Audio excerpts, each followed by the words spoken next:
The Outsiders, Chapter 12. The hearing wasn't anything like I thought it would be. Besides Derry and Soda and me, nobody was there except Randy and his parents and Cherry Valance and her parents and a couple of the other guys that had jumped Johnny and me that night. I don't know what I expected the whole thing to be like. I guess I've been watching too many Perry Mason shows. Oh yeah, the doctor was there and he had a long talk with the judge before the hearing. I didn't know what he had to do with it then, but I do now. First, Randy was questioned. He looked a little nervous, and I'd wished they'd let him have a cigarette. I wished they'd let me have a cigarette. I was more than a little shaky myself. Derry had told me to keep my mouth shut, no matter what Randy and everybody said, that I'd get my turn. All the socials told the same story and stuck mainly to the truth, except they said Johnny had killed Bob. But I figured I could straighten that point out when I got my turn. Cherry told them what had happened before and after Johnny and I had been jumped. I think I saw a couple of tears slide down her cheeks, but I'm not sure. Her voice was sure steady even if she was crying. The judge questioned everyone carefully, but nothing really emotional or exciting happened like it does on TV. He asked Derry and Soda a little bit about Dally, I think to check our background and find out what kind of guys we hung out with. Was he a real good buddy of ours? Derry said, "Yes, sir," looking straight at the judge, not flinching. But Soda looked at me like he was sentencing me to the electric chair before he gave the same answer. I was real proud of both of them. Dally had been one of our gang, and we wouldn't desert him. I thought the judge would never get around to questioning me. Man, I was scared almost stiff by the time he did. And you know what? They didn't ask me a thing about Bob's getting killed. All the judge did was ask me if I liked living with Derry, if I liked school, what kind of grades I made, and stuff like that. I couldn't figure it out then, but later I found out what the doctor had been talking to the judge about. I guess I looked as scared as I really was, because the judge grinned at me and told me to quit chewing my fingernails. That's a habit I have. Then he said I was acquitted and the whole case was closed. Just like that. Didn't even give me a chance to talk much, but that didn't bother me a lot. I didn't feel like talking anyway. I wish I could say that everything went back to normal, but it didn't, especially me. I started running into things, like the door, and kept tripping over the coffee table and losing things. I always have been kind of absent-minded, but man, then I was lucky if I got home from school with the right notebook and with both shoes on. I walked all the way home once in my stocking feet and didn't even notice it until Steve made some bright remark about it. I guess I'd left my shoes in the locker room at school, but I never did find them. And another thing, I quit eating. I used to eat like a horse, but all of a sudden I wasn't hungry. Everything tasted like bologna. I was lousing up my schoolwork too. I didn't do too badly in math because Derry checked over my homework in that and usually caught all my mistakes and made me do it again. But in English, I really washed out. I used to make A's in English, mostly because my teacher made us do compositions all the time. I mean, I know I don't talk good English. Have you ever seen a hood that did? But I can write it good when I try. At least I could before. Now I was lucky to get a D on a composition. It bothered my English teacher the way I was goofing up. I mean, he's a real good guy who makes us think, and you can tell he's interested in you as a person, too. One day, he told me to stay in after the rest of the class left. "Ponyboy, I'd like to talk to you about your grades." Man, I wished I could beat it out of there. I knew I was flunking out in that class, but golly, I couldn't help it. "There's not much to talk about, judging from your scores. Pony, I'll give it to you straight. You're failing this class right now, but taking into consideration the circumstances, if you come up with a good semester theme, I'll pass you with a C grade." Taking into consideration the circumstances. Brother, was that ever a way to tell me he knew I was goofing up because I'd been in a lot of trouble? At least, that was a roundabout way of putting it. The first week of school after the hearing had been awful. People I knew wouldn't talk to me, and people I didn't know would come right up and ask about the whole mess. Sometimes even teachers. And my history teacher, she acted as if she was scared of me, even though I'd never caused any trouble in her class. You can bet that made me feel real tough. Yes, sir, I said. I'll try. What's the theme supposed to be on? Anything you think is important enough to write about. And it isn't a reference theme. I want your own ideas and your own experiences. My first trip to the zoo, oh boy, oh boy. Yes, sir, I said. And I got out of there as fast as I could. At lunch hour, I met Two-Bit and Steve out in the back parking lot, and we drove over to a little neighborhood grocery store to buy cigarettes and Cokes and candy bars. The store was the Grease hangout, and that was about all we ever had for lunch. The Socs were causing a lot of trouble in the school cafeteria, throwing silverware and stuff, and everybody tried to blame it on us greasers. We all got a big laugh out of that.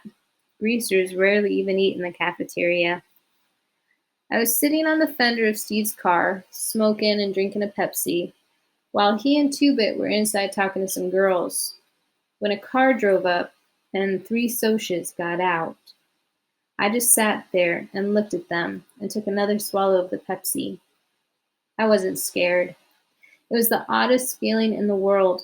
I didn't feel anything, scared, mad, or anything, just zero. You're the guy that killed Bob Sheldon, one of them said. He was a friend of ours. We don't like nobody killing our friends, especially greasers. Big deal. I busted the end off my bottle and held onto the neck and tossed away my cigarette. You get back into your car or you'll get split. They looked kind of surprised, and one of them backed up. I mean it. I hopped off the car. I've had about all I can take from you guys. I started toward them, holding the bottle the way Tim Shepard holds a switch, out and away from myself, and a loose but firm hold. I guess they knew I meant business because they got into their car and drove off. You really would have used that bottle, wouldn't you? Two-Bit had been watching from the store doorway. Steve and me were backing you, but I guess we didn't need to. You'd have really cut them up, huh? I guess so, I said with a sigh. I didn't see what Two-Bit was sweating about. Anyone else could have done the same thing, and Two-Bit wouldn't have thought about it twice. Pony boy, listen. Don't get tough. You're not like the rest of us, and don't try to be. What was the matter with Two-Bit? I knew as well as he did that if you got tough, you didn't get hurt. Get smart, and nothing can touch you. What in the world are you doing? Two-Bit's voice broke into my thoughts. I looked up at him. Picking up the glass. He stared at me for a second, then grinned. You little son of a gun, he said in a relieved voice.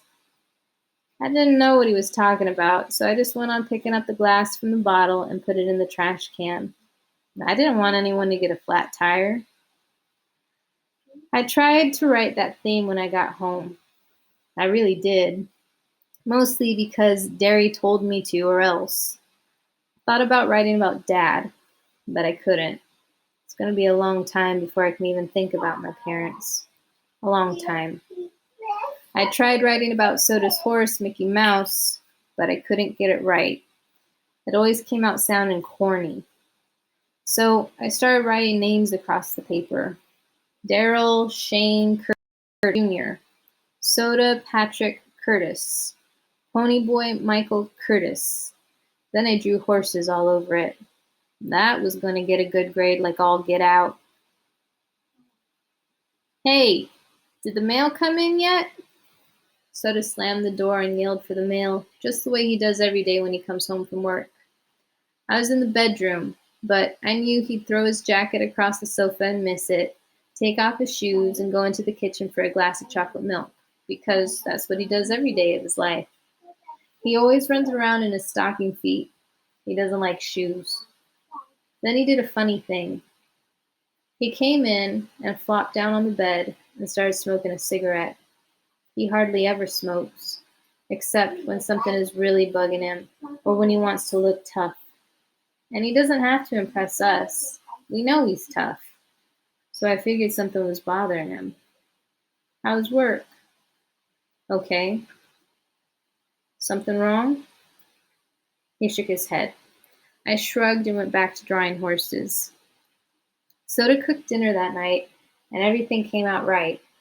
That was unusual because he's always trying something different. One time we had green pancakes. Green. I can tell you one thing.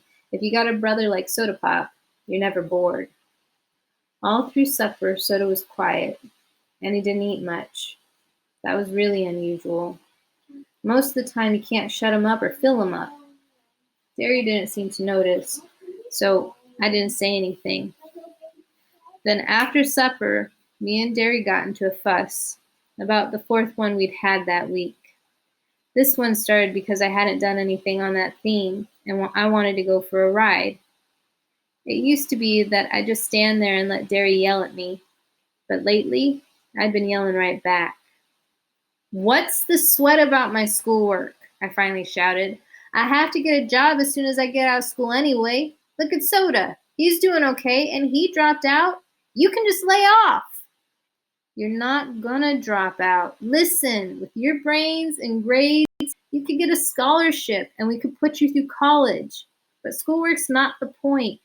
You're living in a vacuum, Pony, and you're gonna have to cut it out. Johnny and Dallas were our buddies too, but you don't just stop living because you lose someone.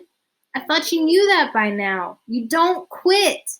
And anytime you don't like the way I'm running things, you can get out." I went tight and cold.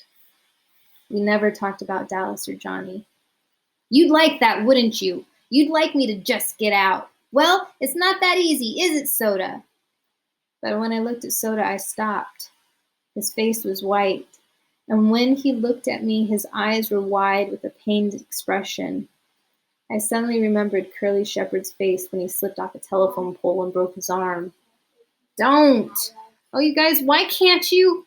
He jumped up suddenly and bolted out the door. Derry and I were struck dumb. Derry picked up the envelope that Soda had dropped. "It's the letter he wrote Sandy," Derry said without expression. "Returned unopened." So that was what had been bugging Soda all afternoon. And I hadn't even bothered to find out. And while I was thinking about it, I realized that I never had paid much attention to Soda's problems. Derry and I just took it for granted that he didn't have any. When Sandy went to Florida, it wasn't Soda, Pony Boy. He told me he loved her, but I guess she didn't love him like he thought she did, because it wasn't him. "You don't have to draw me a picture," I said. "He wanted to marry her anyway, but she just left." Derry was looking at me with a puzzled expression. "Why didn't he tell you?" "I didn't think he'd tell Steve or Two-Bit, but I thought he told you everything." "Maybe he tried," I said. How many times had Soda started to tell me something, only to find I was daydreaming or stuck in a book? He had always listened to me, no matter what he was doing. "He cried every night that week you were gone," Derry said slowly. "Both you and Sandy in the same week." He put the envelope down. "Come on, let's go after him." We chased him clear to the park. We were gaining on him, but he had a block's head start. "Circle around and cut him off," Derry ordered. Even out of condition, I was the best runner. "I'll stay right behind." I headed through the trees and cut him off halfway across the park. He veered off to the right, but I caught him in a flying tackle before he'd gone more than a couple of steps. It knocked the wind out of both of us. We lay there gasping for a minute or two, and then Soda sat up and brushed the grass off his shirt. "You should have gone out for football instead of track." "Where did you think you were going?" I lay flat on my back and looked at him. Derry came up and dropped down beside us. Soda shrugged. "I don't know. It's just, I can't stand to hear y'all fight. Sometimes I just have to get out, or It's like I'm the middleman in a tug-of-war and I'm being split in half. You dig? Derry gave me a startled look. Neither of us had realized what it was doing to Soda to hear us fight. I was sick and cold with shame. What he said was the truth. Derry and I did play tug-of-war with him, with never a thought to how much it was hurting him. Soda was fiddling with some dead grass. I mean, I can't take sides. It'd be a lot easier if I could, but I see both sides. Derry yells too much and tries too hard and takes everything too serious. And Ponyboy, you don't think enough. You don't realize all Derry's giving up just to give you a chance he missed out on. He could have stuck you in a home somewhere and worked his way through college. Ponyboy, I'm telling you the truth. I dropped out because I'm dumb. I really did try in school, but you saw my grades. Look, I'm happy working in a gas station with cars. You'd never be happy doing something like that. And Derry, you ought to try to understand him more and quit bugging him about every little mistake he makes. He feels things differently than you do. He gave us a pleading look. Golly, you two, it's bad enough having to listen to it, but when you start trying to get me to take sides, tears welled up in his eyes. We're all we've got left. We ought to be able to stick together against everything. If we don't have each other, we don't have anything. If you don't have anything, you end up like Dallas. And I don't mean dead either. I mean like he was before. And that's worse than dead. Please, he wiped his eyes on his arm. Don't fight anymore. Derry looked real worried. I suddenly realized that Derry was only 20, that he wasn't so much older, that he couldn't feel scared or hurt and as lost as the rest of us. I saw that I had expected Derry to do all the understanding without even trying to understand him. And he had given up a lot for Soda and me. Sure, little buddy, Derry said softly. We're not going to fight anymore. Hey, Pony Boy. Soda gave me a tearful grin. Don't you start crying, too. One ball baby in the family's enough. I'm not crying, I said. Maybe I was. I don't remember. Soda gave me a playful punch on the shoulder. No more fights. Okay, Pony Boy? Derry said. Okay, I said, and I meant it. Derry and I would probably still have misunderstandings. We were too different not to. But no more fights. We couldn't do anything to hurt Soda. Soda Pop would always be the middleman, but that didn't mean he had to keep getting pulled apart. Instead of Derry and me pulling me apart, he'd be pulling us together. Well, Soda said, I'm cold. How about going home? Race you, I challenged, leaping up. It was a real nice night for a race. The air was clear and cold and so clean it almost sparkled. The moon wasn't out, but the stars lit up everything. It was quiet except for the sound of our feet on the cement and the dry, scraping sound of leaves blowing across the street. It was a real nice night. I guess I was still out of shape because we all three tied. No. I guess we all just wanted to stay together. I still didn't want to do my homework that night, though. I hunted around for a book to read, but I'd read everything in the house about 50 million times, even Derry's copy of The Carpetbaggers, though he told me I wasn't old enough to read it. I thought so too after I'd finished it. Finally, I picked up Gone with the Wind and looked at it for a long time. I knew Johnny was dead. I'd known it the whole time, even while I was sick and pretending he wasn't. It was Johnny, not me, who killed Bob. I knew that too. I just thought that maybe if I played like Johnny wasn't dead, it wouldn't hurt so much. The way Two-Bit, after the police had taken Dally's body away, had griped because he had lost a switchblade when they'd searched Dallas. Is that all that's bothering you? That switchblade? A red-eyed Steve had snapped at him. No, Two-Bit had said with a quivering sigh. But that's what I'm wishing was all that was bothering me. But it still hurt anyway. You know a guy a long time, and I mean really know him. You don't get used to the idea that he's dead just overnight.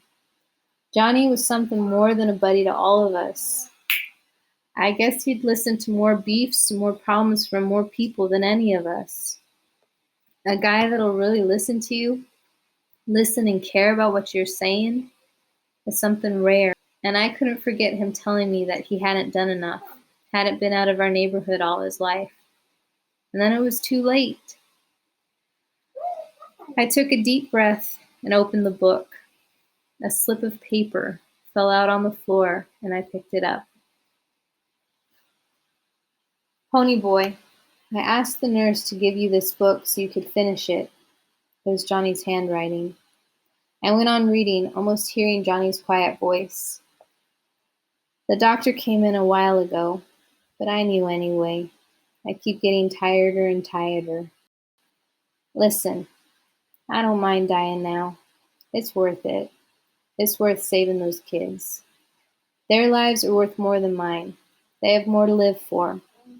Some of their parents came by to thank me, and I know it was worth it.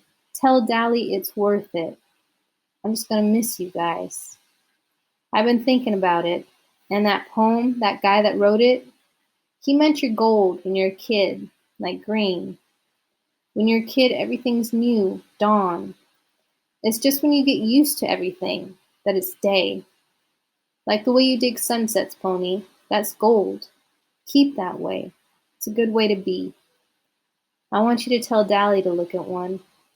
He'll probably think you're crazy, but ask for me.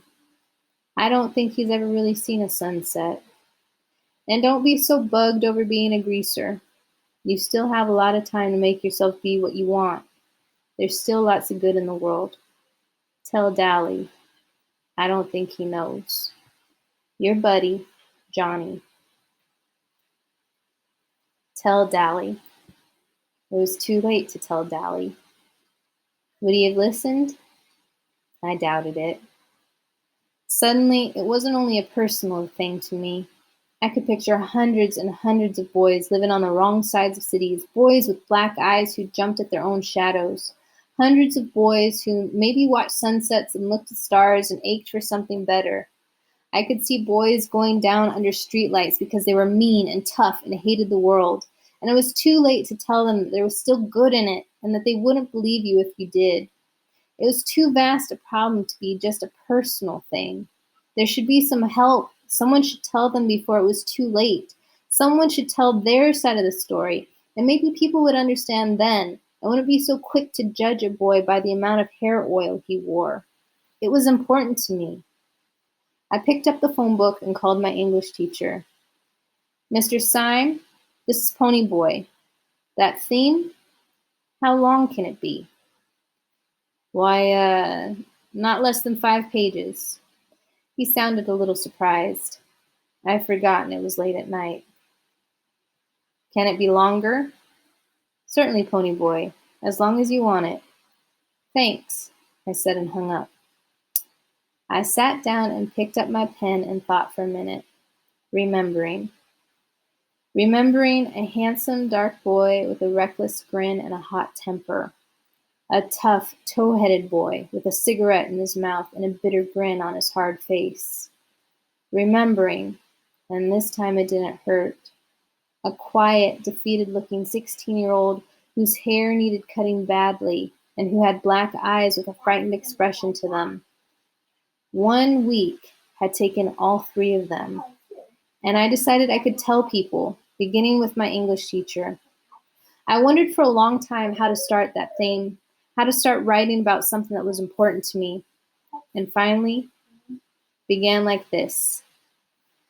When I stepped out into the bright sunlight from the darkness of the movie house, I had only 2 things on my mind: Paul Newman and a ride home.